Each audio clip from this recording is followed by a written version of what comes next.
Siguro kung get stuck in an elevator with someone. Sino ba? Sino ba gusto niyo? Si Kim. Si Kimi.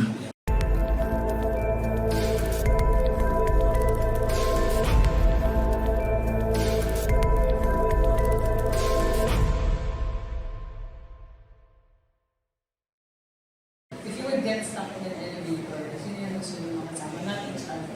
Aside from each other.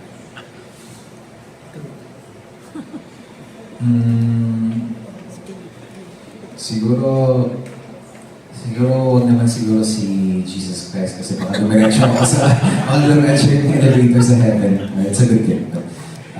Siguro kung get stuck in an elevator with someone. Sino ba? Sino ba gusto niyo? Si Kim. Si Kimi. Pwede naman si Kimi. Si Kim na lang. Kasi masaya naman siyang kasama.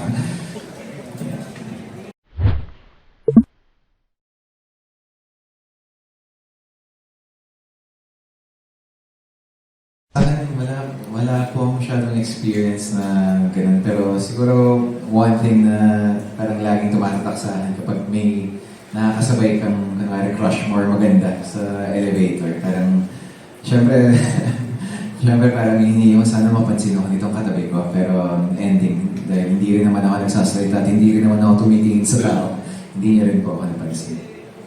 As actors kasi, di ba, meron kayong parang dream project. Ano yun? At saka, meron din kayo gustong katrabaho. Sino yun? Parang ang dream project ko po talaga, gumawa po ng malaking sci-fi na pelikula.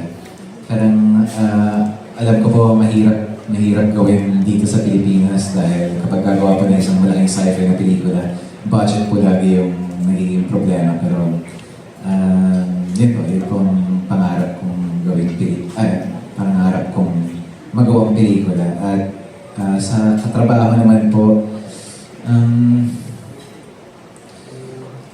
hindi po maarte sa katrabaho basta may disiplina lang po sa set.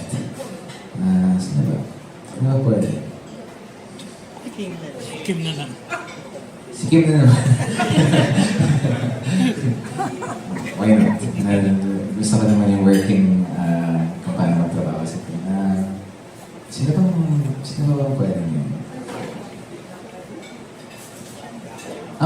Siguro once, maybe Catherine.